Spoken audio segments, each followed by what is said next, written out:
श्री लक्ष्मी नारायण भगवान की। श्रीमन नारायण लक्ष्मी नारायण श्रीमन नारायण लक्ष्मी श्रीमन नारायण नारायण नारायण श्रीमन नारायण नारायण श्रीमन नारायण भवतारायण श्रीमन नारायण भवतारायण लक्ष्मी नारायण नारायण लक्ष्मी नारायण नारायण श्रीमन नारायण नारायण नारायण श्रीमन नारायण नारायण बोलिए श्री लक्ष्मी नारायण भगवान की। अनंताचार्य कृपया वेदान्तद्वयपारगं रामकृष्णाविशद्भक्तं विश्वक्सेनमुनिं भजे।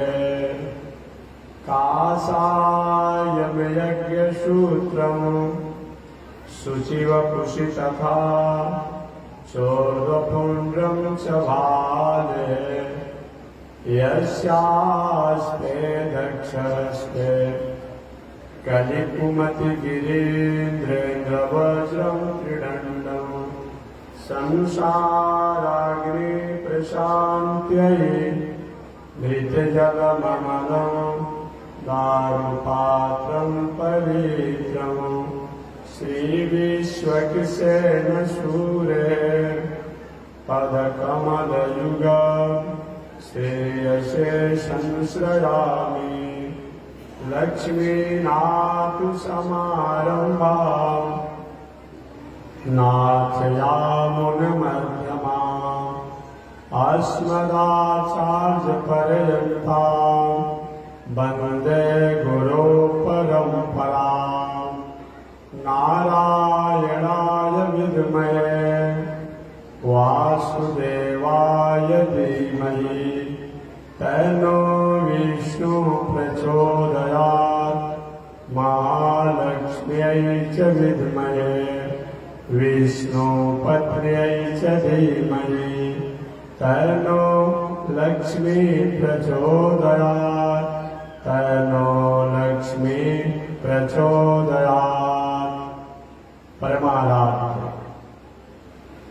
श्री लक्ष्मी नारायण भगवान नित्य वंदनीय पूज्य गुरुदेव श्री त्रिदंडी स्वामी जी महाराज के युगल चरणों में कोटिशः नमन। भगवत भागवत आचार्य कैंकर्य पारायण महानुभाव पावन भूमि पर पावन कथा को निवेदन किया जा रहा है। पावन कथा प्रसंग अंतर्गत पिछले दिन आपने सुना होगा। नैमिषारण्य का पावन क्षेत्र 1000 वर्षों तक चलने वाला धार्मिक अनुष्ठान आयोजन किया गया है। 88,000 संत महात्मा ऋषि लोग जुटे हुए हैं। उन सभी संतों का अगुवाई विप्रों में श्रेष्ठ शौनक ऋषि कर रहे हैं। कथा सुनाने के लिए व्यास पीठ पर कथा व्यास गद्दी पर सूत जी के शिष्य रोमहर्षण सूत के पुत्र उग्र सर्वास सूत जी बैठे हुए हैं। शौनक जी ने सूत जी से पूछा, हे सूत जी कलिकाल के मानव, संसार के मानव जो माया और गृह कार्य के दलदल में फंसे हुए हैं, जाल में फंसे हुए हैं, महाजाल में फंसे हुए हैं, समस्याओं में फंसे हुए हैं, उनके लिए सबसे सरल और सहज उपाय क्या है? सूर्य जी ने कहा भगवान और भगवान की भक्ति। महाराज भगवान किसे कहा जाता है? सौनक जी ने पूछा। सूर्य जी ने कहा जो भक्त से संपन्न हो उनको भगवान कहते हैं। भगवान पूरी दुनिया को उत्पत्ति, पालन, संहार और मोक्ष का हेतु जो है, जो उसका अधिकारी जो है, उसका मालिक जो है, उसका स्वामी जो है, उसी को भक्त कहते हैं। और उसको करने वाला जो है उनको भगवान कहते हैं। उत्पत्ति प्रलय चैव भूतानां गतिं गति वेतिं विद्यां विद्यां स वाचो भगवान इति। एकाक्षरी कोश के अनुसार बहुत शब्द प्रकाश वाचक, व शब्द ज्ञान वाचक, व शब्द वैभव वाचक, न शब्द निक वाचक। प्रकाश, ज्ञान, वैभव और निक का जो खजाना हो, खान हो, जिनसे सब कुछ होता हो, उन्हीं को भगवान कहते हैं। अच्छा महाराज इनके अवतार कितने हैं?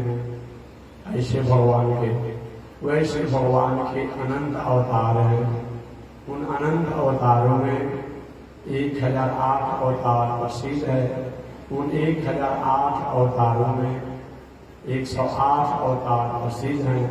उन 108 अवतारों में 24 अवतार प्रसिद्ध हैं। उन 24 अवतारों में 10 अवतार प्रसिद्ध हैं। उन 10 अवतारों में 4 अवतार प्रसिद्ध हैं। उन 4 अवतारों में 2 अवतार प्रसिद्ध हैं। उन 2 अवतारों में कृष्णावतार कृपा का अवतार, रामावतार मर्यादा का अवतार। महाराज 24 अवतार कौन कौन है आप बताएं?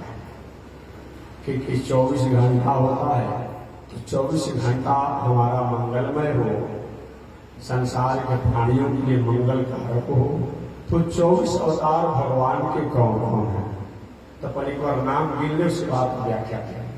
आप लोग भी याद रखिएगा, रोज मैं कहता हूँ 24 अवतार कौन है? तो सबसे प्रथम अवतार ब्रह्मा जी के पुत्र सनक, सनंदन, सनातन, सनत। ये चारों भाई को मिला करके एक अवतार, ये सनकादि का अवतार। याद रखिएगा, नैमिषारण्य में जो कथा का आयोजन किए उनका नाम है सौनकादि। क्या नाम है? सौनकादि। तनावी सौ, एकार, डबल उकार, 100 हो गया, 9 अको अदो अदीर्घ सौनकादि। याद रखिए, कभी कभी कि समझ में नहीं आता है कि सनकादि और सौनकादि किस मिलता है। एक बार एक महात्मा जी कथा सुना रहे थे, समझने के लिए बता रहा हूँ कि क्यों ऐसा मैं बार बार कर रहा हूँ। सनकादि जो है ब्रह्मा जी के मानस पुत्र हैं, सनक, सनंदन, सनातन, सनत कुमार, जो नारद जी को भी भक्ति के देवी के पुत्र ज्ञान वैराग को स्वस्थ करने के लिए उन्होंने कथा सुनाया। और ब्रह्मा जी के बड़े पुत्र भगवान का था। सौनकादि जो है वो नैमिषारण्य में हजारों वर्षों तक चलने वाले आयोजन करता है, लेकिन नहीं समझने पर कभी कभी भ्रम हो जाता है। इसलिए कथा को शांति से सुनना चाहिए। एक बार एक महात्मा जी कथा सुना रहे थे, राम कथा, रामायण की कथा सुना रहे थे। पूरे तन्मयता के साथ महात्मा जी ने रामायण की कथा सुनाया। अब सुनाने के बाद कथा समाप्त हुआ। एक भगत जी थे, जैसे आज लोग समझ नहीं पाते हैं, बहुत से ऐसे लोग हैं जब दुर्गा, सरस्वती, देवी, भागवत का पाठ जब होता है तो उनको ये नहीं कि वहां लिखा है कि माँ भक्षति भार्या, तो वहां पर माँ भक्षति भार्या, माँ भक्षति भार्या। ऐसा पाठ कर या किसी की पत्नी मर जाए तो पाठ का दोष है। क्या वो पाठ नहीं करने आएगा? कुंती शब्द में से अगर जीरो हट जाएगा, बिंदु पर का हट जाएगा तो कुत्ती हो जाएगा, और उसका कुत्ती का फल पूजा आप करेंगे, कुत्ती का फल मिलेगा। सकृत और सकृत, तलावी से सकृत करेंगे इसका अलग अर्थ हो जाता है, दंती से सकृत करेंगे इसका अलग अर्थ है। इसीलिए सबका अलग अलग अर्थ होता है। तो कथा महात्मा जी ने सुना दिया, और वो जो सुनने वाले बोले कि महाराज जी एक बात आपसे मैं जानना चाहता हूँ। तो हो सकता है कोई ज्ञान वाला की बात पूछेगा, पूछो क्या पूछना चाहते हो? तो महाराज जी मैं जानना चाहता हूँ कि राम और रावण, इन आपने कथा सुना दिया, मैं बहुत अच्छा प्रकार से सुना, लेकिन दोनों में कौन राक्षस थे मुझे समझना है, बताइए। महात्मा जी ने राक्षस तो हम हैं, जो तुम्हारे जैसे राक्षस मैंने सुना है। महात्मा ने कहा अरे अभी तो कितना पूरा 7 कांड की कथा सुना दिया गया, अब तुमको पता नहीं चला कि राक्षस कौन था। ऐसे भी बहुत से लोग हैं जो कि कथा पूरा सुन लेंगे, लेकिन सुनने के बाद भी जहां पर हैं वहीं पर आकर रुक जाएंगे। ऐसा कार्य नहीं होना चाहिए। सौन का तलावी से सौन का भी जो है नैमिषारण्य में आयोजन करने वाले ऋषि हैं, और दंती से सनकादि जो है ये ब्रह्मा जी के मानस। चल आगे मैं बोलूंगा भगवान के 24 अवतार। उस प्रथम अवतार कौन? सनक, सनंदन, सनातन, सनत कुमार, चारों भाई को मिलाकर के एक अवतार। दूसरा अवतार वराह अवतार, जंगली सुअर बन करके भगवान ने हिरण्याक्ष द्वारा पृथ्वी को चुरा करके जल के भीतर रखा गया था, वो जल से ऊपर ला करके और जल के ऊपर स्थापित किया गया। ये भगवान का दूसरा अवतार वराह अवतार, ये ब्रह्मा द्वारा प्रकट हुआ। माने सनकादि भी ब्रह्मा के ही पुत्र हैं, और वराह भगवान को ब्रह्मा की नासिका घ्राण से उन्हीं के। तीसरा नारदा अवतार, एक नारद जी भी ब्रह्मा के ही पुत्र हैं।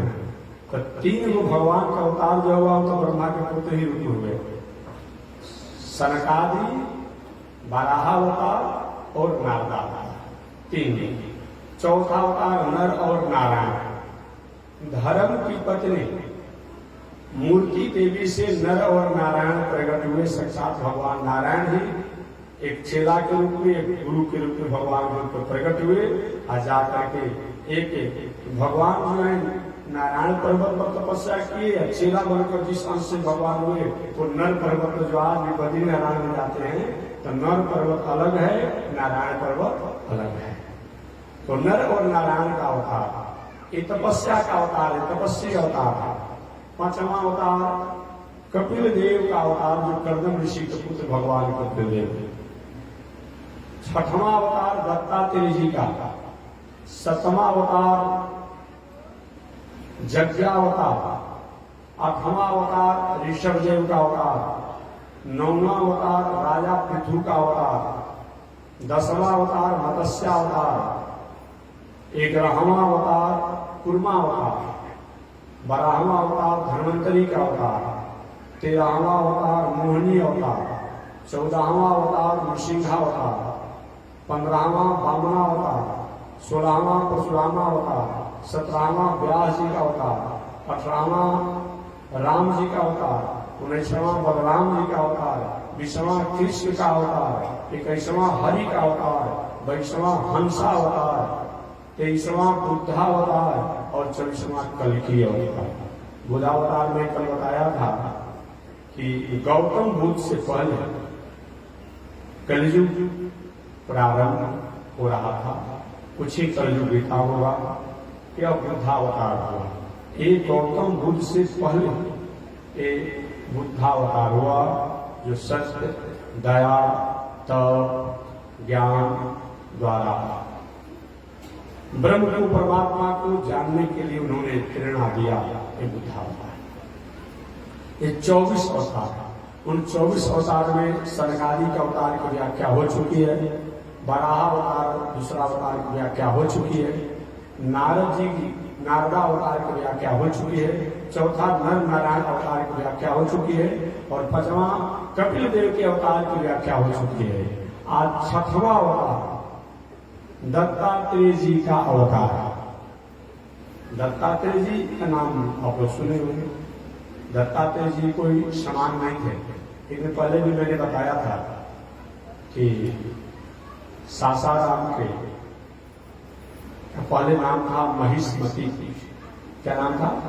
महिष्मती पूरी नाम था। जैसे बक्सर का अलग अलग युग में अलग अलग नाम, बक्सर का अलग अलग युग में अलग नाम रहा।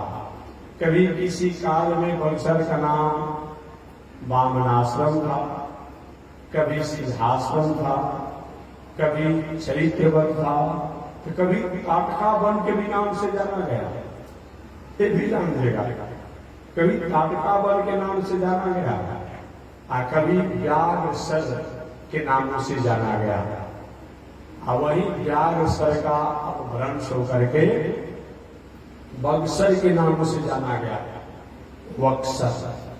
और वही जब शासक आए, जो 100-200 वर्ष पहले शासक आए थे अंग्रेज, तो उन्होंने कहा कि कुछ नहीं रहेगा, इसका नाम कर दे BUXAR कर दिया, बक्सर कर दिया, BUXAR कर दिया। तो अलग अलग युगों में बक्सर का नाम बदल गया। सासाराम का नाम पहले महिष्मतीपुरी था। वहां के राजा हरिहो वंश थे, सहस्त्रार्जुन से सहस्त्रबाहु थे। प्रधान कार्तवीज, प्रधान हरिहो वंश राजाओं की राजधानी सासाराम है। जो प्रधान मुख्य जो है करके हरिहो वंश की राजधानी इस सासाराम है, महिष्मतीपुरी है। वही हरिहो वंश को कार्तवीज भी कहा गया, अर्जुन भी कहा गया, सहस्त्रार्जुन भी कहा गया, और भी नाम से कहा गया। तो ये सहस्त्रार्जुन कार्तवीज हरिहो वंश के लोगों ने जब मर्यादा में थे तो जाकर के यही दत्तात्रेय जी से शिक्षा को प्राप्त किए थे, ज्ञान को प्राप्त किए थे। लेकिन थोड़ी सी बुद्धि विचलित जब हो गई तो अकारण जाकर के परशुराम जी के पिताजी से विवाद ठान दिया लोगों ने। कथा प्रसंग वसाएगा तो मैं बाद में विस्तार से बताऊंगा। विवाद ठान दिया लोगों ने और विवाद ठान करके और उपद्रव करने लगे।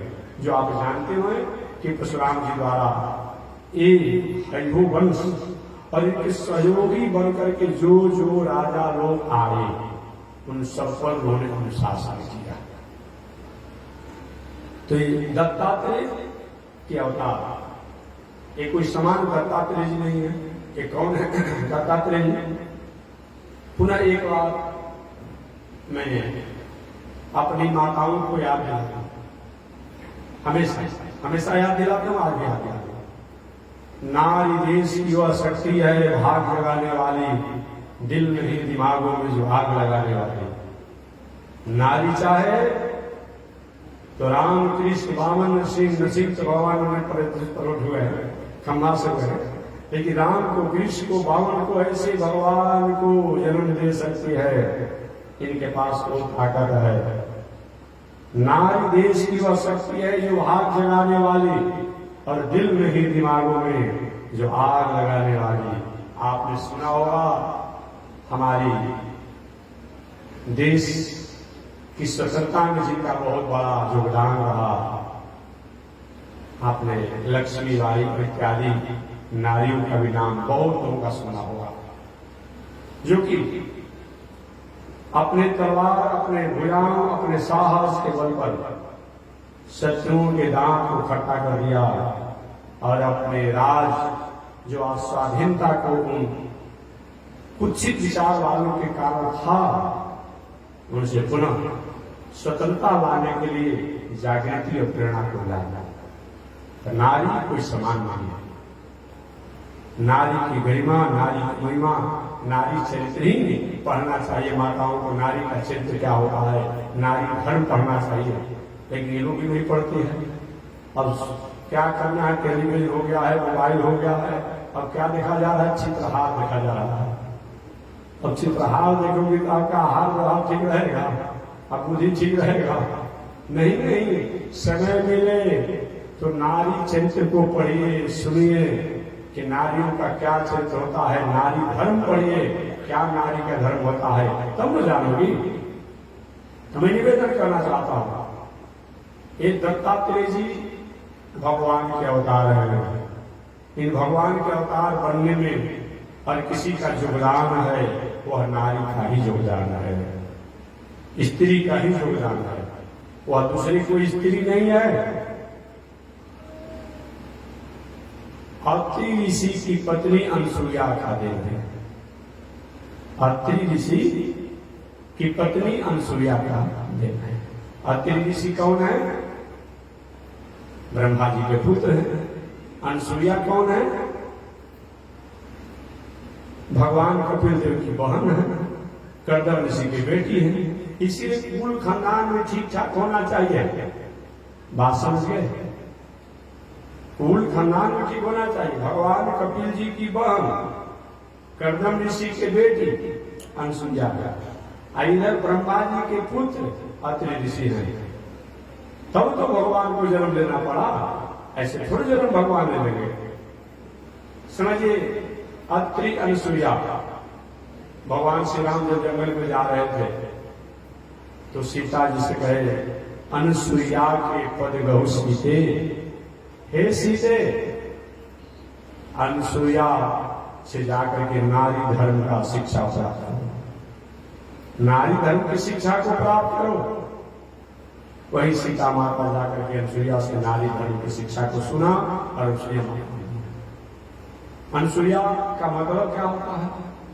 अनसुईया, अनसुईया, अनसुईया माने होता क्या है? एक होता है असूया। क्या होता है? असूया। असूया माने क्या होता है? जो किसी के गुण में दोष देखे, वो क्या है? असूया है। किसी के गुण में दोष देखे, वो क्या है? असूया है। अब कोई अच्छा कहा है, इसी तरह जा रहे हैं महात्मा जी के यहाँ, कोई न कोई लाभ लोग होगा, और क्या करें? गुणों में दोष देखेगा। आइए पता, अनसुईया।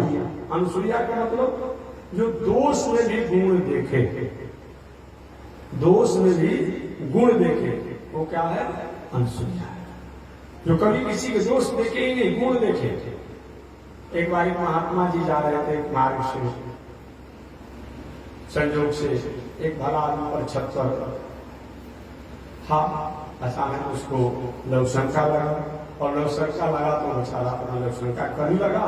अचानक महात्मा जी के सिर पर लवशंका कर दिया। अब लोग दूसरे हो गए, हम लोग जैसा साधु महात्मा का थोड़ा सा उदास हो जाते, अरे कैसा आदमी है। महात्मा जी भगवान ने बहुत बड़ी कृपा की है।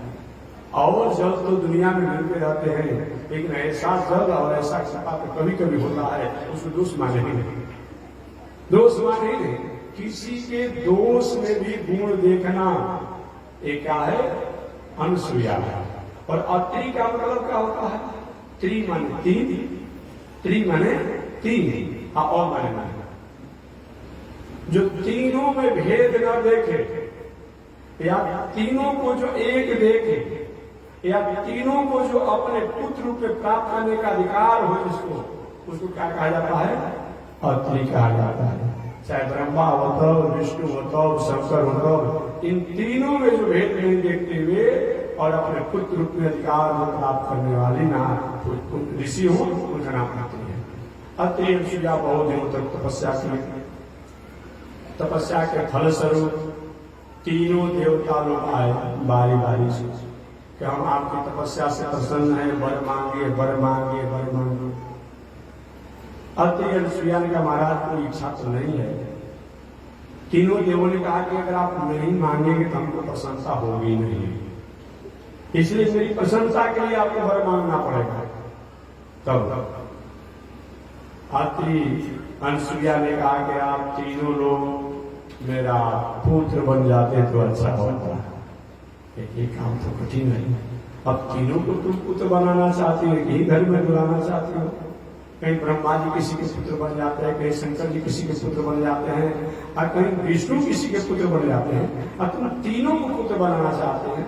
ठीक है, लेकिन आपके जैसा कोई तपस्वी नहीं है, चलिए समय से वचन पूरा हम करेंगे। तीनों देवलोक अपने अपने लोक में चले गए। और कैसे त्रिदेव लोग अत्रि अनुसुईया के पुत्र बने, एक उपकर्म सोचने लगे। वचन तो हम लोग ने दे दिया है, लेकिन कैसे इनके हम लोग पुत्र बनेंगे, यही भावना में भावित रहे। और भावना में भावित रहे तो भगवान के मन नारद जी है। भगवान के मन में जो भाता है वही नारद जी को करने आता है। जो भाता है वही नारद जी करते हैं। और नारद जी के मन में एक कौतूहल आया। कौतूहल यही हुआ कि लोग कहते हैं कि अगर नारी हो तो लक्ष्मी जैसा, अगर नारी हो तो ब्रह्माणी जैसा, अगर नारी हो तो पार्वती जैसा। तीनों मानती है कि हमारे जैसा पतिव्रता कोई नहीं है।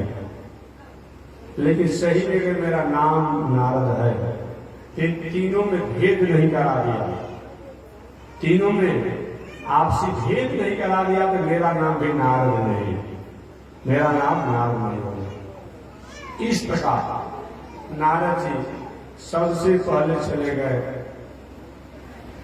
अपने माता जी के पास, ब्रह्माणी के पास।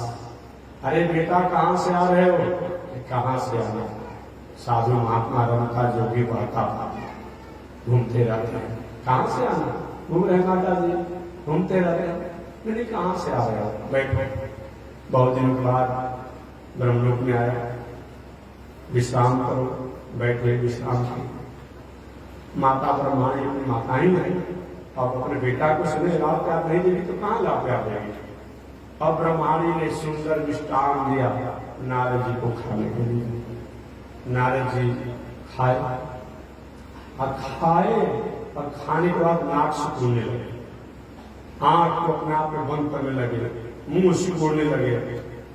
माता जी ने कहा बेटा मिष्टान कर दिया, बहुत दिनों बाद तुम आए हो, तुम्हें खाने के लिए दिया और तुम नाक सिकुड़ रहे, मुंह सिकुड़ रहे, क्या स्वाद नहीं है क्या?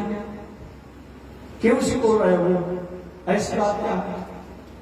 नारी की माता जी मिष्टान तो सुंदर है, अच्छा है, स्वाद नहीं, लेकिन कुछ दिन पहले, कुछ साल पहले मैं पृथ्वी पर घूमने के लिए निकला था और वहां पर एक नारी है, स्त्री, ऋषि पत्नी है, उसने हमको मिष्टान दिया था। ऐसा उस मिष्टान में ऐसा स्वाद था, ऐसा स्वाद था, ऐसा स्वाद था कि अब वो स्वाद आज भी हमको याद आता है, भूलता नहीं है। अच्छा, अरे कुछ मिष्टान तो मिष्टान होता है, फिर स्वाद ऐसा कि नारद आते का भूले नहीं। आखिर स्वाद होने का कारण क्या था? नारद कहे उसका पातिव्रत धर्म। अच्छा, मैंने पतिव्रता है। हाँ, ब्रह्माणी ने कहा क्या हमसे बड़ी पतिव्रता है क्या? नारद की माता जी, सही बात है, आप मेरी माता जी हो, लेकिन आप में और उसमें वैसा ही अंतर है जैसे कि किसी का छाया हो और किसी का प्रत्यक्ष मूर्ति हो। तो आप छाया के समान है और वो स्त्री जो है वो क्या है, प्रत्यक्ष मूर्ति है, इतना अंतर। अच्छा, क्या उसका नाम है? कहाँ वो रहती है? तो उसका नाम जो है अनुसुईया, अत्रि ऋषि की पत्नी है, चित्रकूट में रहती है। अरे ब्रह्मा जी कहते थे कि मेरे समान कोई पतिव्रता नारी नहीं, और बेटा नारद तुम कहते हो उसके समान दुनिया में कोई नारी नहीं पतिव्रता। आएंगे ब्रह्मा बाबा, तुमको मैं क्लास लगा लूंगा। देखिए दुनिया में सबसे भले आप डरिए या न डरिए, लेकिन पत्नी से डरना ही चाहिए। बात समझिए ना? समझिए नहीं समझिए? और दुनिया में किसी से डरे या न डरे वो तो अलग की बात है, लेकिन पत्नी से डरना ही चाहिए। हम नहीं डरेंगे तो क्या होगा? पंखा में रस्सी बांध करके खेला हो जाएगा, हाथ फड़ी लगाकर जेल में जाएंगे, कहीं पेट्रोल छिड़क लेंगे, हाथ फड़ी लगाकर जेल में जाएंगे, पत्नी से हाथ धोना पड़ेगा, आप भूतिन बन जाएंगे, जिंदगी भर पूजना पड़ेगा। इसलिए और किसी से डरिए न डरिए, लेकिन पत्नी से जरूर डरिए। बात समझिए। और आएंगे तो उसे क्लास लगाऊंगा। हमेशा कहते थे कि तुम्हारे समान कोई पतिव्रता नारी नहीं। एक नारद आकर कह रहा है मेरा बेटा कि हम सूर्या के समान दूसरा की नारी नहीं है पतिव्रता। अच्छा माता जी मैं चल रहा हूं। चल दिए नारद जी वहां से। अब जाते जाते भूत भावन शंकर जी के यहाँ गए। अब शंकर जी के यहाँ गए तो सबसे पहले पार्वती क्या पहुंच गए। आप पार्वती जी के यहाँ जब पहुंचे तो पहुंचने के बाद वहां भी पार्वती ने भी प्रणाम किया, नारद ने प्रणाम किया। पार्वती जी नारद जी को अपना गुरु मानते हैं, इसीलिए पार्वती ने भी प्रणाम किया। क्योंकि नारद जी नहीं होते तो पार्वती का विवाह शंकर जी से होता ही नहीं।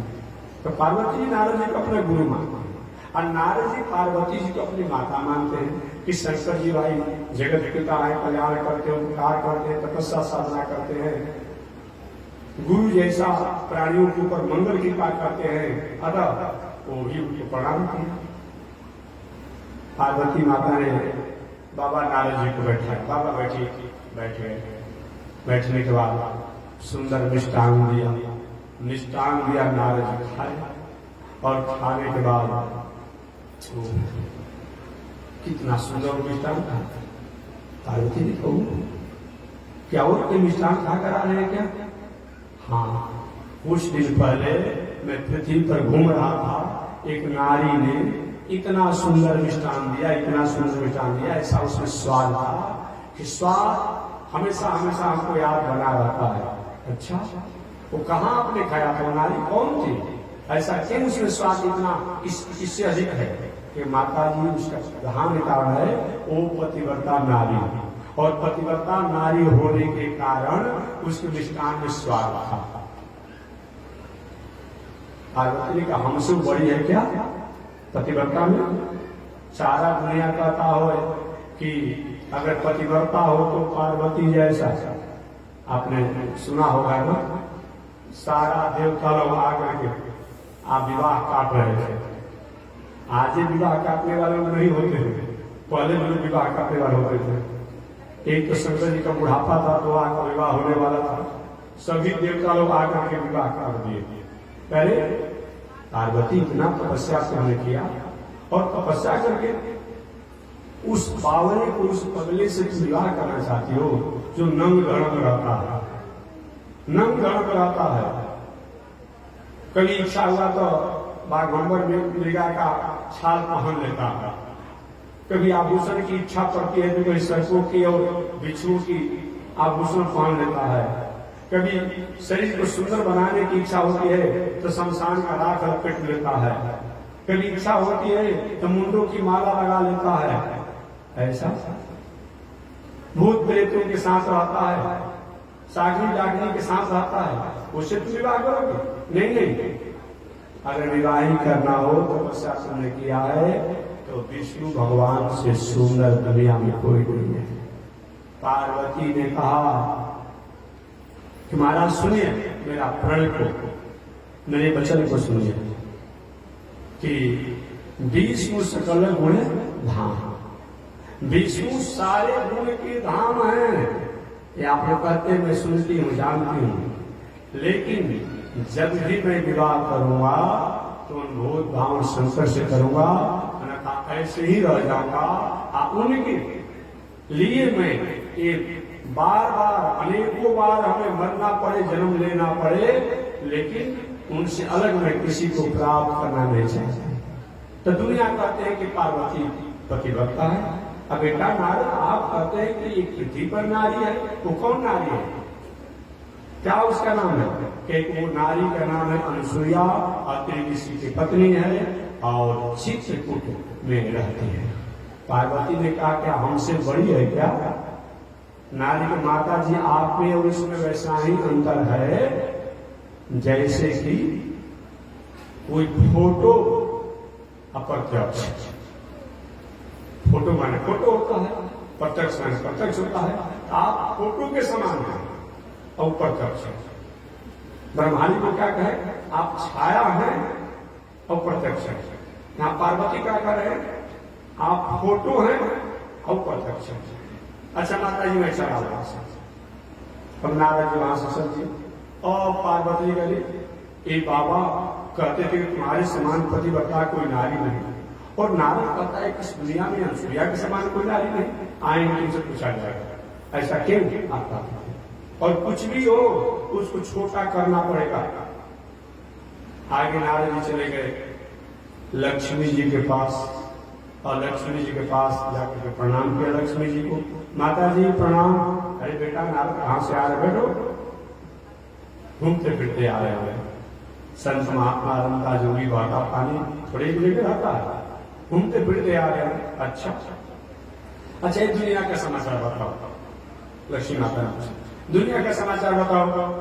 तो माता जी दुनिया का समाचार तो बहुत अच्छा है, लो मिष्टान खाओ।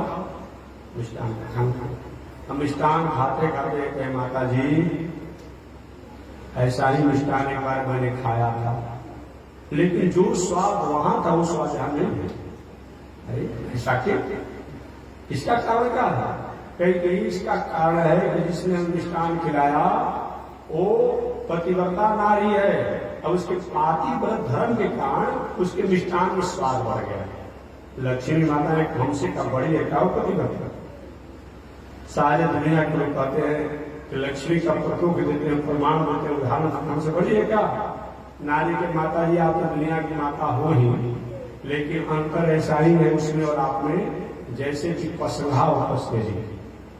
आप जो है पसंगा के समान है और पसेरी के समान है। अच्छा और नारद जी वहां से चल दिए। जिस बस्ती में नारद आग लगा दे वो बस्ती बिना जले रहे, ऐसा हो ही नहीं सकता है। और जिस घर में नारद जी कहीं भड़का दे वह घर बिना फूटे विस्फोट के रह ही नहीं सकता। अब तीनों लोगों के त्रिदेव लोग जो है ब्रह्मा विष्णु महेश तीनों जो अपने कह जाता है, अब इनकी पत्नियां जो है ऊंट पटवाने लगी, नाक सिकुड़ने लगी, आंख सिकुड़ने लगी।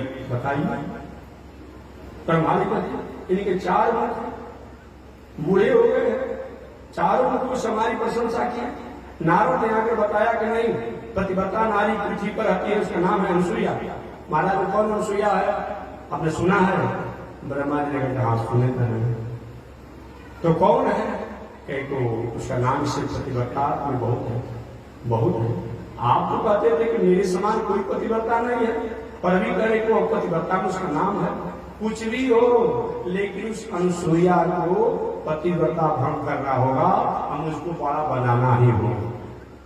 ब्रह्मा जी के देवी जी मैं उसकी पतिव्रता व्रत को भंग कर पाऊंगा कि नहीं कर पाऊंगा, तुमको मैं बड़ा बना पाऊंगा कि नहीं बना पाऊंगा, मेरा अधिकार तो नहीं है, लेकिन मैं तुम्हारे पति होने के कारण तुम्हारी आज्ञा को पालन करूंगा। लेकिन अभी आपको जाइए छोड़कर और किसी तरह उसकी मर्यादा को भंग कीजिए। ब्रह्मा जी क्या करे पत्नी के कहने में आकर के अब हम लोग छोड़ करके अनुसुईया के आश्रम पर अनुसुईया के मर्यादा को भंग करने के लिए चलते। आज के पति लोग अगर कहीं अपने भाई का बाप का माई को अलग कर दे तो कोई आश्चर्य है। जब ब्रह्मा जी को अपने पत्नी के कहने से ब्रह्मलोक छोड़ करके अनुसुईया के यहाँ जाना पड़ा पतिव्रता भंग करने के लिए, और ब्रह्मा जी चल दिए। वही हाल शंकर जी के साथ हुआ। पार्वती ने कहा कुछ भी मैं सुनना नहीं चाहती हूँ, किसी तरह से पृथ्वी पर नारी अनुसुईया जाए जो पतिव्रता व्रत में रहती है उसकी पतिव्रता को भंग करना होगा। बाबा कह रहे तपस्या से छोड़ता नहीं हूँ, साधना छोड़ता नहीं हूँ देवी जी, लेकिन तुम्हारी बातों को तो आदर करना पड़ेगा। मैं जा रहा हूँ और भंग होगा व्रत उसका नहीं होगा, ये मेरा जिम्मेवारी नहीं। शंकर जी समझे इधर लक्ष्मी जी के प्रभु मैं आपकी पत्नी आपके चरणों की सेवा करके रहती हूँ और दूसरी नारी को उनके आगे पतिव्रता बन करके, ऐसा नहीं चलेगा। किसी प्रकार से उस नारी के पातिव्रत धर्म को भंग करना होगा। भगवान विष्णु भी चलते तीनों देव लोग एक पतिव्रता नारी की मर्यादा को भंग करने के लिए चलते। समझिए नारियों का कितना बड़ा महत्व है। इसी प्रसंग में एक बात और मैं कहता, आपने कथा सुना होगा और हमारी माताएं कथा सुनाती है, वो तुलसी विवाह सब घर घर में करती है माता जी वाली। तो थोड़ा कथा जानते, सभी माताएं कथा जानते हैं, कथा भी है। वह जलंधर राक्षस की पत्नी, उसका नाम क्या था? वृंदा। वृंदा नाम था ना। जलंधर राक्षस की पत्नी वृंदा इतनी पतिव्रता मर्यादा में रहती, भले पति राक्षस था, उसके पातिव्रत धर्म के कारण उसने दुनिया में कोई भी व्यक्ति उसको मार नहीं सकता। ब्रह्मा का ब्रह्मास्त्र भी काम नहीं करता, शंकर जी का तीसरा नेत्र त्रिशूल भी काम नहीं करता, और विष्णु का वज्र और चक्र भी, तब तक हम वहां नहीं जाएंगे, हम वहां नहीं जाएंगे, तब दुनिया में किसकी बात किया जाए। ऐसे वह वृंदा की तपस्या से उसके पति भले ही राक्षस था जलंधर, सारा दुनिया प्रकंपित, सभी देवता लोग गए ब्रह्मा जी के पास, बाबा रक्षा करेंगे, हम कुछ नहीं करेंगे। शंकर जी के पास गए, हम कुछ नहीं करेंगे। भगवान विष्णु के पास गए, भगवान नारायण के पास गए, प्रभु कृपा करिए। जलंधर राक्षस अपने पत्नी की पातिव्रत धर्म के कारण सभी देवताओं को त्रस्त करता है, परेशान करता, हराम करता है, कष्ट पहुंचाता है, कृपा कीजिए। भगवान विष्णु के देखो मैं कुछ तो नहीं करूंगा, लेकिन जाता हूं, उपाय सोचता है, और क्या कि कोई उपाय नहीं सूझा विष्णु भगवान को, तो जलंधर राक्षस का वेश बना लिया। क्या किए? जलंधर राक्षस का वेश बना लिए। वेश बना करके जलंधर राक्षस की पत्नी वृंदा के पास गए।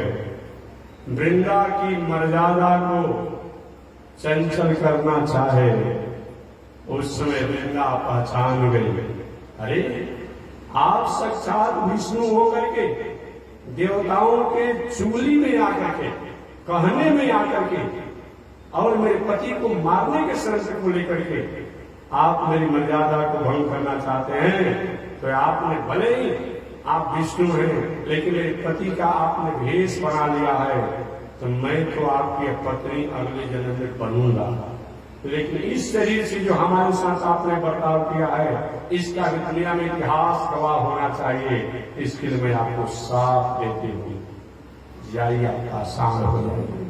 वही विष्णु भगवान को जलंधर राक्षस की पत्नी वृंदा के साथ के कारण पाषाण बनना पड़ा। वो पाषाण शालिग्राम भगवान, जो शालिग्राम भगवान हमारे बीच में है, यही शालिग्राम भगवान एक हमारे भारत की एक जलंधर राक्षस की पत्नी वृंदा के पातिव्रत धर्म को भंग करने के लिए विष्णु भगवान को आए, तो आए तो ठीक है, उसकी मर्यादा को तो चंचल करना चाहे, पहचान गई, लेकिन साथ दिया कि महाराज आप पाषाण हो जाइए, वही पाषाण होना पड़ा। अब वृंदा कहा कि जब आप भले ही मेरे पति को आप भेष बना ही लिए, तो मैं भी आपकी पत्नी बनूंगा। वही वृंदा अगले जन्म में तुलसी वृक्ष बन गई। क्या बन गई? तुलसी वृक्ष बन गई। जो आज जो हमें कभी कभी समय मिलता है तो तुलसी शालिग्राम विवाह करते हैं, माताएं तो केवल तुलसी विवाह करते हैं।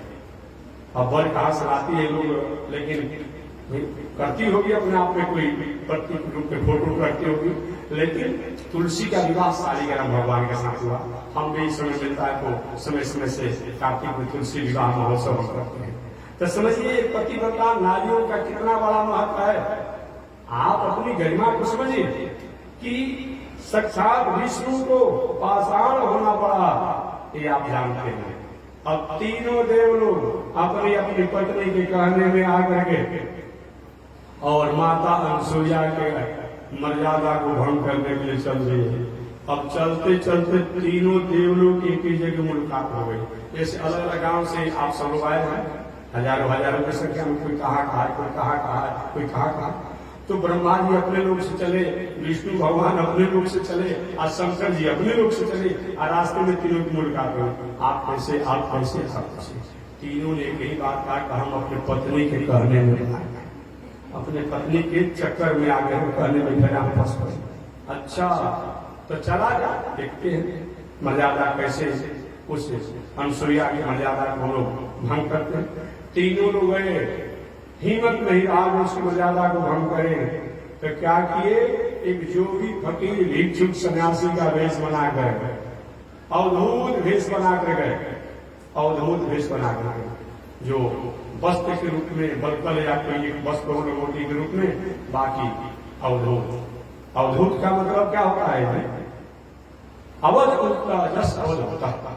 अवध अवध अवध माने जिसका तीनों काल में वध नहीं होता हो, वर्तमान काल, भूतकाल, भविष्य का, या सृष्टि के प्रारंभ में, सृष्टि के मध्य में और सृष्टि के संहार होने पर जिसका वध नहीं होता, जिसकी सत्ता रहती है, जिसका अस्तित्व रहता हो, जिसका स्वरूप रहता हो, उसका नाम क्या है? अवध है।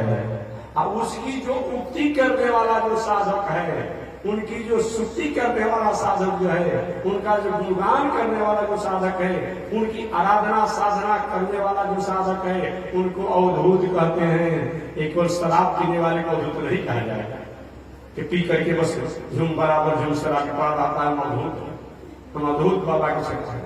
नहीं, इसके लिए नहीं। अवधूत जस अवधूत, ये अवधूत का मतलब होता है उन परमात्मा की भक्ति में, साधना में, आराधना में, उपासना में, योग में, चिंतन में, ध्यान में इतना पर है कि दुनिया में कहीं भोजन न भी मिले, वस्त्र न भी मिले, रहने की व्यवस्था न हो, तभी उन्हीं में आनंद रहता है। वह अवधूत है। भाई ऐसे अवधूत की बात नहीं है, वह अवधूत है।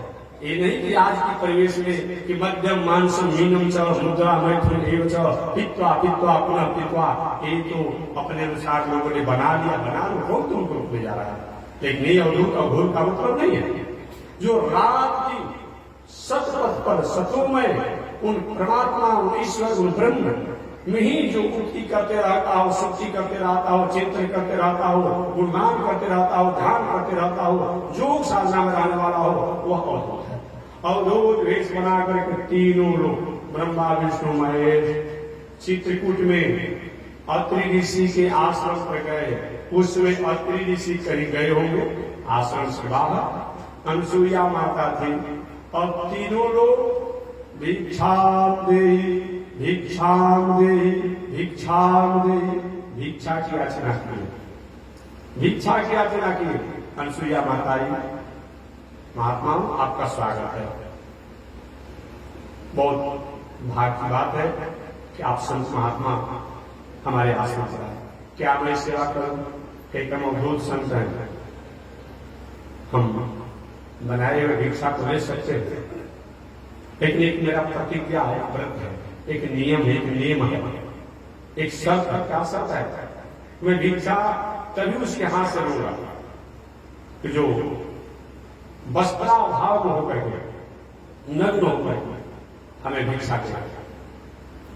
माता ने कहा ऐसा तो साधु का नियम नहीं होता, ऐसा तो साधु होता नहीं है। ऐसे योगी कहे कि हम नग्न अवस्था में भिक्षा लेंगे देने वालों से। जैसे आजकल कुछ संत महात्मा एक बार बलिया जिला में हमारा यहाँ आयोजन होने वाला था, उस आयोजन से कुछ दिन पहले मैंने एक दो कथा व्यासों को विदा किया था कथा कहने के। तो गांव में गए तो उन लोगों ने कहा कि हमारा नियम है, उन्होंने कहा कि हम कुमार कन्या बना कर देंगे, हाँ सब देखा हुआ। ये कहाँ का धर्म है? ये कहाँ का धर्म है?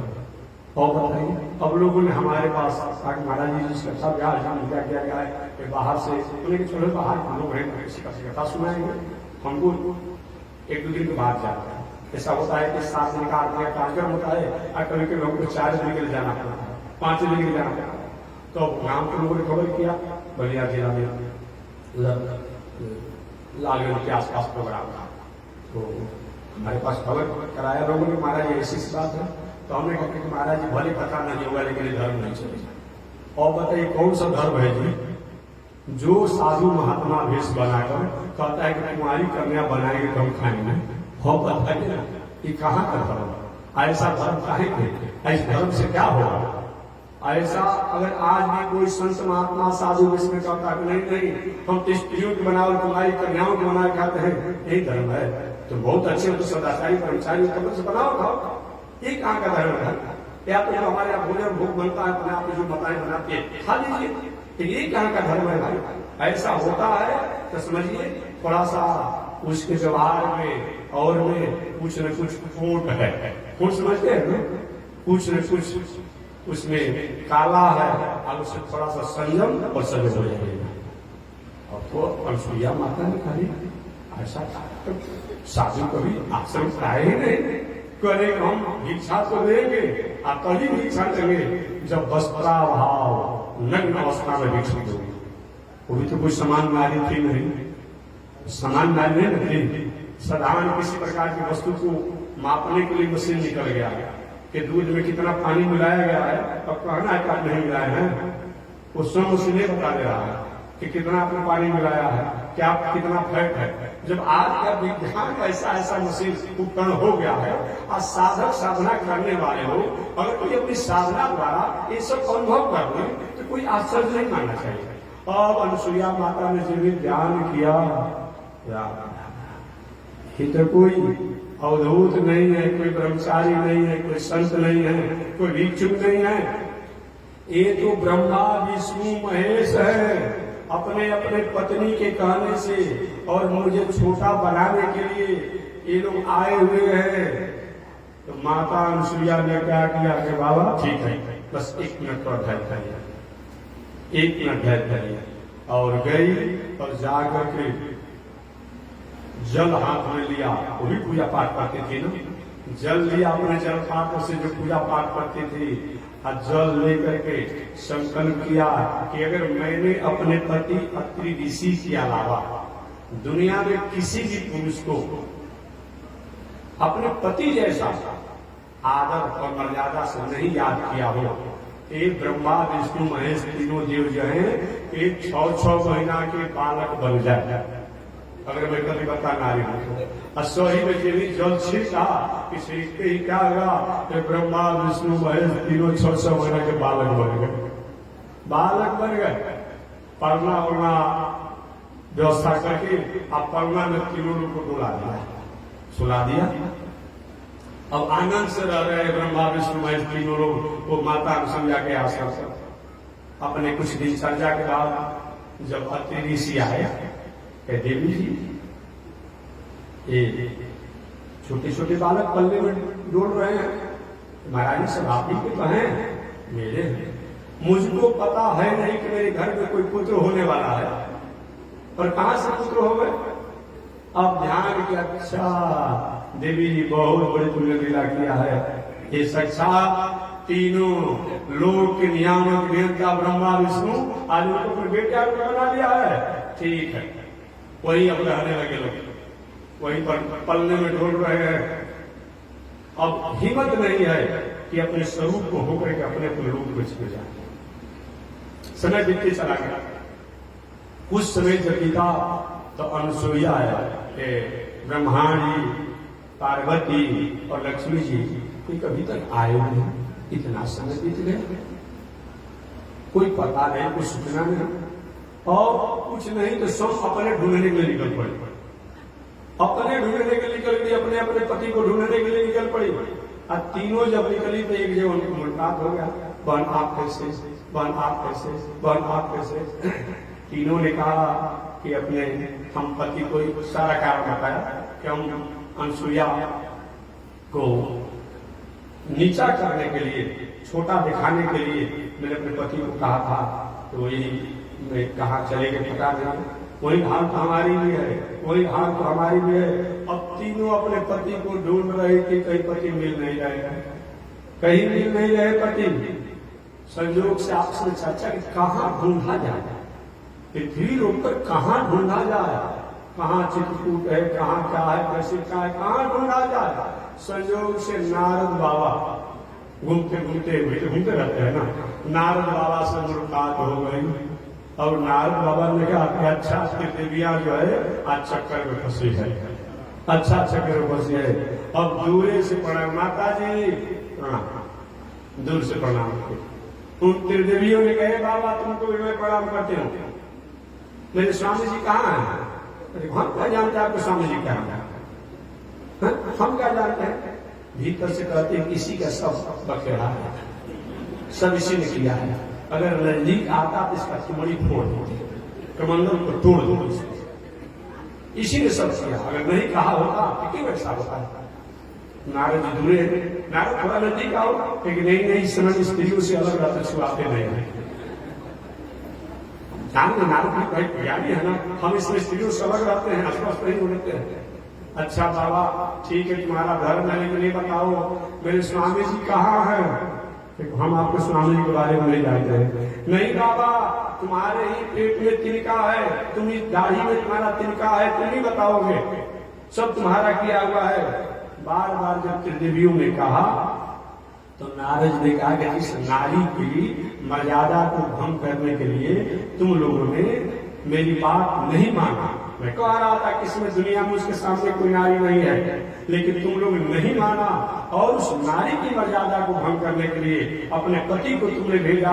तो तुम्हारे पति जो है उस नारी के पातिव्रत धर्म के कारण 6-6 महीना के बालक बन करके पलने में डोल रहे हैं, घूम रहे हैं। वो अब जब बड़े होंगे तो बड़े होने के बाद उनका वो माता जी विवाह करेगी, उनकी दूसरी पत्नी आएगी और तुम लोग को माला जपना पड़ेगा। ये बात माताओं को अच्छा नहीं लगता है। सब बात ठीक है, और कोई कह देगा कि हमारे पति किसी से थोड़ा सा उनका हाथ प्रयास होता है, थोड़ा सा बोलते चाहते हैं किसी दूसरी स्त्री से, और माताएं को अब सैकड़ों घड़ा जल भीगने जैसा हो जाता है, और सब बात इनको बर्दाश्त होगा, लेकिन इनको एक काम बर्दाश्त नहीं होता है। आज देख लीजिए ना, कोई भी स्त्री हो, ठीक है, आपकी कोई संबंधी हो, प्रेमी हो, किसी नाता में लगती हो, आप उसको पता नहीं हो आपकी पत्नी को, आप कहीं फोन पर बात कर दिए या कहीं ऐसे भी कहीं रास्ते में भेंट हो गया, किसी बात की, काहे बात की, क्यों बात की, कोई थी आपकी, और रात उसी शंका में डूबी रहेगी। इस स्वभाव है माताओं का। और ये बात उन लोगों को अच्छा नहीं लगा कि मेरे पति बड़े होंगे, उनका विवाह होगा, हमसे उनका कोई मतलब नहीं रहेगा। हे बाबा नारद, मैं प्रणाम करती हूँ, हाथ जोड़ती हूँ, बार बार प्रणाम करती हूँ, कोई उपाय बताओ और मेरे हम लोग पति से मिलाओ, कि चले जाओ वही नारी के पास, अनुसुईया के पास, वही कुछ समाधान होगा। वही पता बता दिए नारद जी सारा करके, और वही त्रिदेवियां गई। जाने के बाद हिम्मत नहीं रहा उसके आश्रम में ऐसे प्रवेश करे और अपने पति को अपने पातिव्रत धर्म से अपने यहाँ ले हिम्मत नहीं गई, और जाकर के प्रार्थना की, माता जी ये दासी आपके यहाँ सेविका बन करके, दासी बन करके सेवा करना चाहती है। माता अनुसुईया ने कहा तुम्हारे जैसी स्त्रियां बहुत से आश्रम में रहती है, क्योंकि हंस रखते ऋषि जी, तो आप भी सेवा करो, रहो आश्रम। अब आश्रम में त्रिदेवियां रहने लगी, ब्रह्मा विष्णु महेश छोटे छोटे बालक बन करके रह रहे हैं। त्रिदेवियां भी आश्रम में अनुसुईया माता के यहाँ रहने लगी। अब जब देखती है तो कभी कभी नेत्रों से आंसू बहते, कैसे मुक्त करें अपने पति को, हम किस घेरा में फंस गए, कैसे इसको मुक्त किया जाए। और एक दिन अनुसुईया माता ने देखा कि इतनी दिव्या हो रही है, एक बेटी, क्या आश्रम पर कोई कष्ट है क्या, खाने का, पीने का, रहने का, किसी ने कोई अपमान कर दिया, क्यों रो रही हो, क्या बात है? नहीं माता जी, कोई कष्ट यहाँ नहीं है, कष्ट यही है ये जो पलने में जो डूब रहे हैं ना, ये मेरे स्वामी जी हैं। अच्छा मैंने मेरे पति हैं। अनुसुईया आपके पति हैं? हाँ हमारे पति हैं। तो ठीक है, जब तुम्हारे पति है तो अपने अपने पति के बाह पकड़ करके और ले जाओ। और ये भी कहा अनुसुईया माता ने, और ये भी अपने अपने पति को पहचानने लगी। और ब्रह्माणी जो है वो शंकर जी का हाथ पकड़ लिया बालक में जो है, और जो रुद्र है, रुद्राणी जो है पार्वती है, वो ब्रह्मा का हाथ पकड़ लिया। किसी ने अपने पति को पहचाना नहीं। उसी समय नारद जी महाराज भी आ गया। माता जी कैसा पातिव्रत धर्म, जब तुम अपने पति को नहीं पहचान पा रही हो और कहते हो हम पतिव्रता है, ऐसा पातिव्रत धर्म। और उसी समय त्रिदेवियों ने कहा कि नारद तुम्हारा जय हो, तुम्हारा विजय हो, तुम्हारी ही जय विजय हो। और आज के बाद हम तीनों देवियां कहती हैं कि सती अनुसुईया के समान इस दुनिया में कोई पतिव्रता नारी नहीं है। तीनों ने हाथ जोड़ करके एक स्वर से कहा, एक स्वर से कहा, वही अनुसुईया माता है। आगे त्रिदेवियों ने कहा कि मेरे पति को मुक्त कर दिया जाए। वही अनुसुईया माता ने पुनः जल को हाथ में लिया और संकल्प किया कि तीनों लोग अपने स्वरूप को जब छींटा मारा और छींटा मारने के बाद ब्रह्मा विष्णु महेश तीनों हुए। और पुनः मन में कामना किया, कहा कि ये दुनिया कैसे जानेगी कि पतिव्रता नारी की मर्यादा है कि प्रभु आप लोग अपने एक स्वरूप से तो ब्रह्मा विष्णु महेश तो रहेंगे ही, और एक स्वरूप से मेरा बेटा भी होंगे, हमारे पुत्र भी आप बनेंगे एक स्वरूप से। तो वही भगवान विष्णु जो है वो साक्षात दत्तात्रेय हो गए। क्या हो गए? दत्तात्रेय हो गए। शंकर जी जो है वही दुर्वासा हो गए। क्या हो गए? दुर्वासा हो गए। और ब्रह्मा जो है वही सूर्य चंद्रमा बन गए। इस प्रकार पूरे पर जाए भगवान विष्णु जो है वही दत्तात्रेय हो गए, शंकर जी एक अंश से दुर्वासा बन गए, और वही ब्रह्मा जो है सोम चंद्रमा बन गए। तो एक स्वरूप से तो अपने लोक में चले गए और एक स्वरूप से ये माता अनुसुईया के पुत्र बनकर के रहे। इस प्रकार से माता अनुसुईया के पुत्र ये दत्तात्रेय जी है। इन दत्तात्रेय जी की कथा को मैंने सुनाया। ये योग साधना में निपुण रहने वाले हैं, ऐसे दत्तात्रेय जी ये भगवान करते हैं। भगवान का 7वां अवतार यज्ञावतार। यज्ञावतार ये साक्षात जग नारायण भगवान, जग की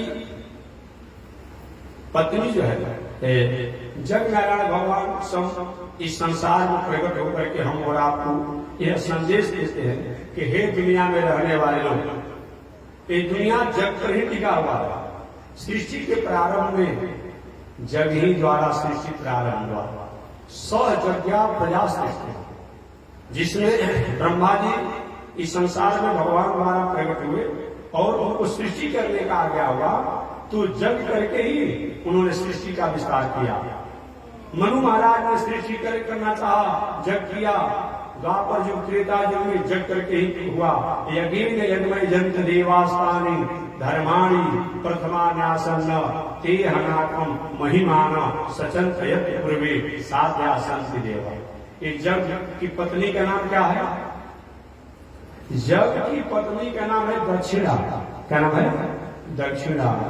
जग सही में कभी माना जाएगा जब जग में दक्षिणा भी दिया जाए।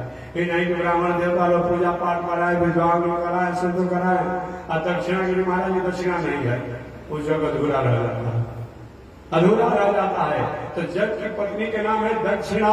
कोई भी आप पूजा पाठ कथा प्रवचन जो भी घरी कराएं, समाज में कराएं, ऐसे कराएं, उसमें दक्षिणा भी होनी चाहिए। और दक्षिणा माने तो ब्राह्मण को ही दक्षिणा नहीं, जो जिसका जैसा अधिकार हो। अन्न हो तो किसी को भोजन दक्षिणा दीजिए, किसी को कपड़ा दक्षिणा दीजिए, किसी को रुपया दक्षिणा दीजिए, किसी को सुंदर वाणी से अच्छा संस्कार का दक्षिणा दीजिए। हम दक्षिणा होना चाहिए। यही जग नारायण भगवान, ये भी भगवान के अवतार है जो जग पर ही सारा दुनिया टिका हुआ है। जग का मतलब क्या होता है? वो व्याकरण से अगर बात करें तो वो व्याकरण ग्रामर से अगर जग शब्दों को परिभाषित करें तो क्या होता है? देव पूजा संगतिकरण दान इति यज्ञ। कैसे? देव पूजा संगतिकरण दान इति यज्ञ। जिस आयोजन में देवताओं का पूजन होता है उसे यज्ञ कहा जाता है। देव पूजा संगतिकरण, जहां एक जगह जुट कर लोग अच्छे विचारों का आदान प्रदान होता है, श्रवण करते हैं, वो संगतिकरण कहते हैं। देव पूजा संगतिकरण दान, जहां अपने जीवन में हमने कुछ हमारे पास है, किसी को अन्न दिया, किसी को कपड़ा दिया, किसी कुछ दिया, जहां त्याग की भावना आती है उसका भी नाम यज्ञ। या यज्ञ शब्दों को एकाक्षरी पुरुष से अगर परिभाषित किया जाए, यज्ञ जो है यज्ञ धातु से बनता है। यज्ञ जो है यज्ञ धातु से बनता है। यज्ञ माने यज्ञ, जिस आयोजन में देवताओं का यजन किया जाए, पूजन किया जाए, पितरों का यजन किया जाए, अतिथियों का यजन किया जाए, संतों का यजन किया जाए, अर्थात जिस संस्थान में जो भी आदरणीय लोग हों, जो भी सम्मानित लोग हों, जो भी पूजनीय लोग हों, उनको किसी न किसी प्रकार से उनका आदर किया जाए, सम्मान किया जाए, बहुमान किया जाए, पूजन किया जाए, उसका नाम क्या है? यज्ञ। इस प्रकार ये यज्ञावतार भगवान का हुआ। और 8वां अवतार जो है ऋषभ देव का अवतार। ऋषभ देव का अवतार की कथा बाद में विस्तार से आएगी, कल प्रसंग बस मैं बता दूं। ऋषभ देव वही है, ऋषभ देव वही है जो पहले इस देश का नाम, पहले इस देश का नाम क्या था? अजबनाव। क्या नाम था? अजबनाव। अजबनाव एक राजा थे और उन्हीं के नाम पर इस देश का नाम अजबनाव था। उन्हीं की वंश परंपरा में ये ऋषभ देव जी हुए। ऋषभ देव जी उन्हीं के वंश परंपरा में हुए। जब ऋषभ देव हुए तो घर के हस्ती परिवार पर अपने बाल बच्चों में पहले प्रवेश किए, राजा भी बने। इनके 100 पुत्र हुए ऋषभ देव जी के। 100 पुत्रों में 81 पुत्र, 81 पुत्र धर्म के प्रचारक, धर्मकांड के प्रचारक हुए। 9 पुत्र जो है सन्यासी बन गए, माने महात्मा बन गए। तो 81 या 9 कितना हुआ? 90 हो गया। और 9 पुत्र जो है 9 भूखंड के राजा बने, तो कितना हो गया? 99 हो गया। अब बड़े पुत्र जो हुए जिनका नाम था भरत, वही प्रधान गद्दी पर राजा बने। वही बाद में भरत जी चल करके वहां हरिहर क्षेत्र में तपस्या किए और तपस्या करते समय तो थोड़ा सा एक हरणी के बच्चा में आसक्ति हो गया, कथा बाद में आ रही। इस प्रकार ऋषभ देव के 100 पुत्र की मैं वंश परंपरा बताया। ऋषभ देव जी बहुत दिनों तक साधना आराधना में रहे, अपने पुत्रों को उचित बंटवारा करके राज था और शासन बन गए। आपको भी चाहिए कि आप विवाह शादी किए हैं, भाई है, बेटा है, पत्नी है, अमुक है, तो चाहे बेटा सब आपको आदर दे या ना दे, माने ना माने, लेकिन हक हिस्सा जो है बराबर बांट दीजिए। नहीं तो कितना भी आप माला लेकर जब करिए, हनुमान को सब पाठ कीजिए, लेकिन बेटा को बंटवारा में कहीं इधर उधर किया आपने तो क्या बेटा कहेगा? बाप था कि कसाई था, बेईमान था, और भाई को दे दिया, अपना नहीं दिया। ऐसा काम मत कीजिए। आपका बेटा है, भले आपको नहीं आदर करता, पुत्र तो आप ही का है ना, चाहे माता हो तो बाप, पिता हो तो, दोनों को चाहिए। भले सब बेटा आपको आदर करे, ऐसी बात नहीं है, लेकिन आप जब बंटवारा करने लगे तो उसमें बहुत कुछ इधर उधर मत कीजिए। ऋषभ देव अपने सभी पुत्रों को जो, और तो साधु बन गए, कर्मकांड प्रचारक बन गए, 9 पुत्रों को उचित राज दे करके और बड़े पुत्र को प्रधान गद्दी पर बैठा करके, और एक दिन घर द्वार छोड़ करके बाबा बन गए। और बाबा जब बन गए सम्राट राजा थे। अब कहीं जाएंगे बाबा तो हाथ दिखाइए, कोई कुंडली दिखावे, कोई हाथ दिखावे, कोई कुछ करे, जो छोड़ करके हम आया वही काम यहाँ लग गया। चला था हरि भजन को, ऊँटन लगे कपास। एक व्यवसायी थे, बहुत व्यवसाय का अच्छा उनका नाम था। कुछ अवस्था ढल गई थी, अब उनके पुत्र ने कुछ करना धरना है नहीं, वो कुछ बोलते भाग गया घर से। और घर से पुत्र ने खदेड़ दिया, और खदेड़ दिया तो रास्ते में जा रहे थे, चलो चलेंगे वृंदावन हरिद्वार में भजन करेंगे। और गांव से कुछ बाहर आगे निकले तो देखे कि कपास का बहुत वृक्ष था, रोड किनारा वृक्ष था बहुत। लेकिन चलो बेटा ने खरीदा है ना, एक कपास जो है, इस कपास का व्यवसाय करेंगे, व्यवसाय के अंदर धनी हो जाएंगे। अब चले थे घर से भजन करने के लिए, और गए तो मार्ग में कपास के वृक्ष को लेकर के, अब कपास के व्यवसाय को निभाना होगा। तो वही कहा, चला था हरि भजन को, ओटन लगे कपास। अब क्या कपास के व्यापार का मन हो गया। वही हाल हम लोग की है, वही हाल हम लोग की है। जब बेटा नाती परिवार जब नहीं आदर सम्मान करता है तो होता है चलो अब चलेंगे भजन करेंगे वृंदावन। इतना सहज है भजन करना वृंदावन, इतना सहज है। जब तक नौकरी है तब तक तो ठीक है, व्यापार है तो ठीक है, धन संपत्ति जब नाम पर आपका है तो ठीक है, नहीं तो कहीं बेटा परिवार को हो गया तो समय से चाय मिलता है लोगों को, उसमें भी मुश्किल पड़ जाती है। अब ऐसे ही भले आदमी थे, अब क्या हुआ, अब सब कुछ पेंसिल सब दे दिए थे। अब पेंसिल जब दे दिए तो समझिए भाई, घर में ऐसे स्त्री है, बैठा है, बालक है, छोटे छोटे को पढ़ाना लिखाना, स्कूल भेजना, समय से कहीं चाय नहीं मिलता। अब क्या समझ रखी है तुमने, पेंसिल भी मजा ले लिया, मेरा नौकरी भी चला गया, मेरी पत्नी भी चली गई, तो हमारा घर में कोई आदत नहीं, अब मैं घर में नहीं रहूंगा। अब पुत्र वधु पत्रों कह बापू जी बेटी जाने वाली के स्कूल में थोड़ा समय लगे, समाज नहीं, कोई बात नहीं है, हमेशा यही लगा रहा, अब मैं नहीं रहूंगा। अब नहीं रवि कहाँ जाएंगे, जाएंगे वृंदावन में भजन करने के लिए। अब वृंदावन में भजन करने के लिए बेचारे निकले, आज ये ही सुबह निकले, आज शाम को लौट पकड़ा। पत्रों ने कहा कि बाबूजी अब तो वृंदावन जा गए थे, खबरदार बात मत करो, ये वृंदावन तो चल ही जाता। लेकिन मैंने सोचा कि शाम को नाती जग करके अब बाबा बाबा कहता है, अगर कोई जगेगा और हमको नहीं पाएगा तो हमको नहीं पाकर के रोते रोते मर जाएगा। तो हमने सोचा कि बाद में सब वृंदावन जाएंगे, पहले नाती को संभालना। इतना सहज बयान है, हो पाता है बयान? नहीं हो पाता है, कहने को कह दिया जाता है। इसीलिए हम केवल जरूरी नहीं कि हम जंगल में ही जाए, हम घर को ही जंगल बना लें। धीरे धीरे परिवार में रहते हुए प्रयास कर ऋषभ देव जी घर परिवार पत्नी बाल बच्चों को सबको त्याग करके और जंगल में देखिए तू झंझट लग गया। सब लोग आकर घेर, महाराज ये बताइए वो बताइए, ये बताइए क्या करना। और वे क्या कि एक अवधूत भेष बना ली, पागल भेष, पागल जैसा भेष बना लिए।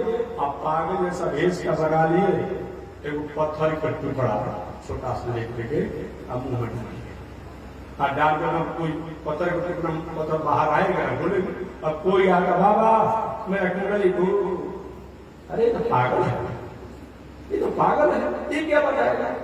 और क्या हुआ, लोग गए पागल के पास कौन जाएगा।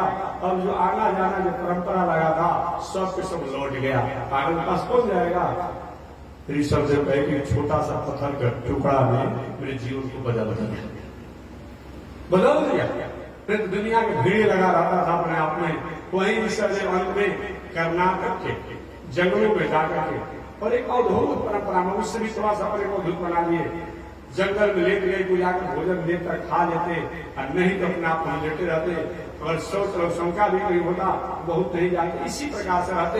अचानक एक बार उसी जंगल में अपनी जीवन को उन्होंने समाप्त कर दिया। वही ऋषभ देव के बाद आज के जो जैनी लोग जो है कहते हैं कि ऋषभ देव का अपना प्रथम तीर्थंकर मानता है, प्रथम अपना भगवान मानता है। लेकिन जैन तो 1000-2000 वर्ष के भीतर का है भाई।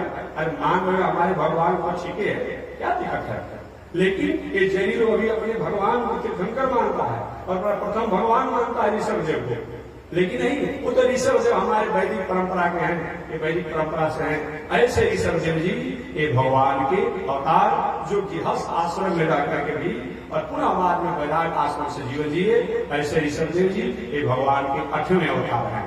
और भगवान के 9वें अवतार जो है राजा पृथु का अवतार। ये राजा पृथु भी ये भी पहले गृहस्थ आश्रम में रहे और गृहस्थ आश्रम में रह करके राजकाज की व्यवस्था ये पृथु के बारे में बताया गया है कि कथा कहीं गलती होगी तो सुबह से कितना याद करेगा कथा, क्योंकि होता है कि इतिहास पुराणों को कहने में आगे पीछे हो जाता है। लेकिन आप लोग अपनों से भी शुद्ध कर दीजिएगा और गलती होगा तो शुद्ध होगा तो कोई बातें नहीं।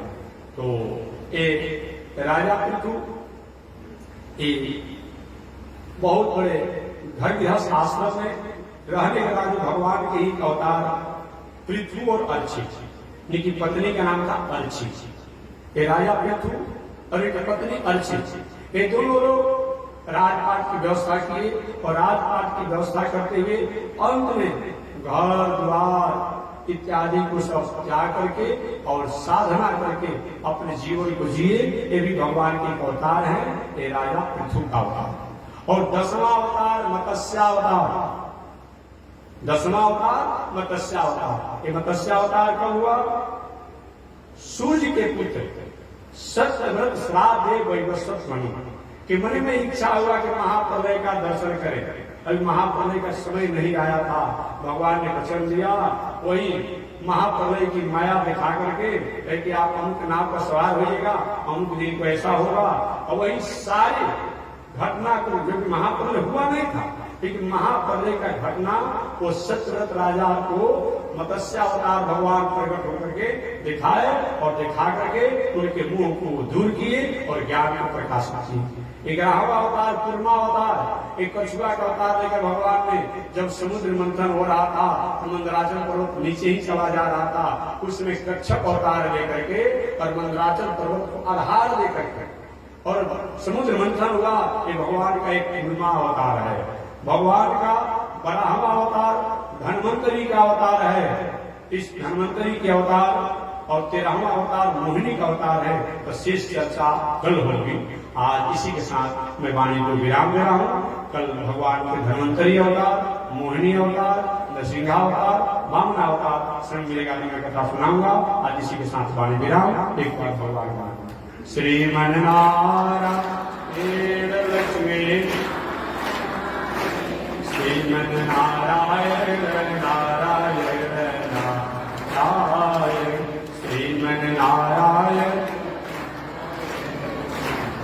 बोले श्री लक्ष्मी नारायण भगवान की हरि ओम। शांति शांति। महाराज की